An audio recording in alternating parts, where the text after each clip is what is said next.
আবারও একটা নতুন গল্প, ভয়ঙ্কর, ভয়াবহ, শাওরাতালার ভূত। গল্পটা কেমন লাগলো অবশ্যই কমেন্টে জানাবেন।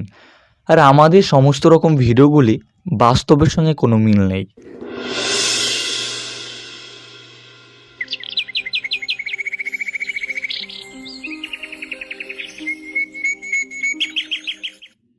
তখনকার কথা, আমি গ্রামের বাড়ি ফিরছি। আমার গ্রামের নাম শাওরাতালা। একবারে শান্ত নির্জন গ্রাম। তবে গ্রামের একদিকটা বহুদিন ধরে পরিত্যক্ত, ঝোপঝাড়ে ভরা। একটা পুরনো শ্মশান ঘাট আছে, যেটাকে সবাই বলে পুরনো ঘাট। সেইখানে এক সময় শবদাহ হইতো। এখন আর কেউ ওই জায়গায় যায় না। আমি ছোটবেলায় শুনেছিলাম শাওরাতালায় পুরনো ঘাটে নাকি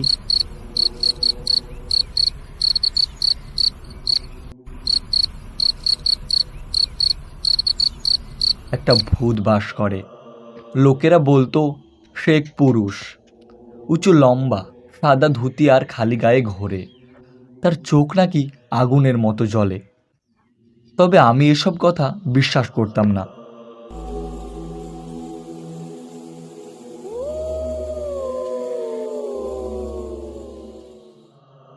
কিন্তু সেই সন্ধ্যাটা যেন আমি কোনো দিনও ভুলতে পারবো না।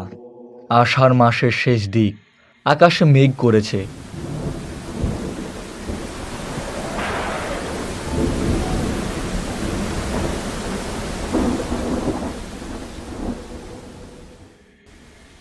তারপর হঠাৎ মেঘ ফেটে বৃষ্টি নামলো। আমি ছিলাম মাঠের এক পাশে। বাড়ি ফিরতে গিয়ে দেখি রাস্তা বন্ধ। তাই পাশের ঘন বাঁশবাগান পেরিয়ে পুরনো ঘাটের দিক দিয়ে ঘুরে যেতে হবে। আমি চুপচাপ হাঁটছিলাম।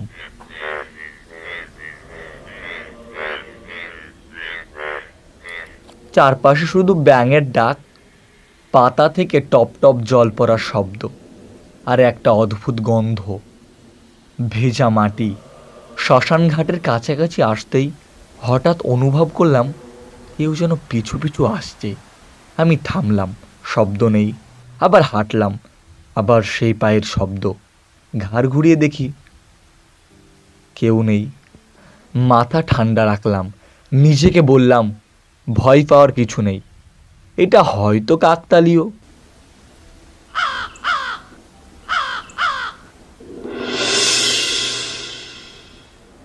ঠিক তখনই শুনলাম এক ফিসফিস আওয়াজ, ওই যে চলে যায়।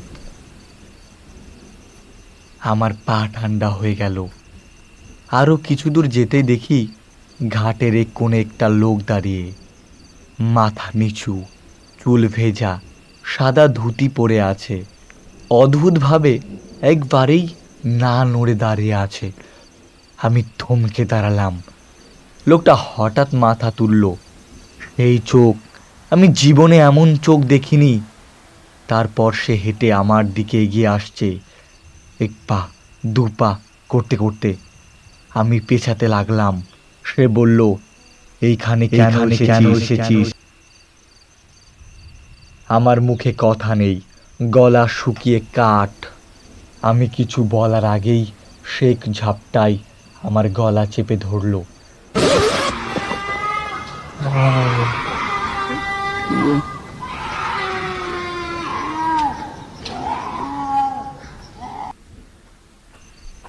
তার স্পর্শ ঠান্ডা বরফের মতো, নিঃশ্বাস যেন পচা কুকুরের মতো দুর্গন্ধময়।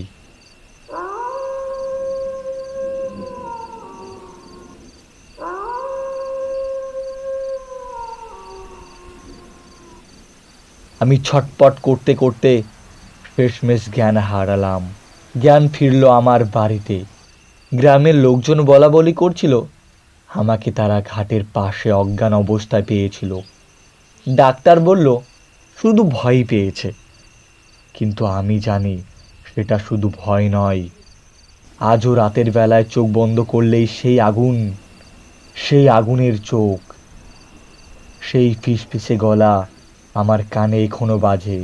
আর আমি সেই থেকে বলেছি শাওরাতালার পুরনো ঘাটের দিকে আর কোনোদিনও যাব না।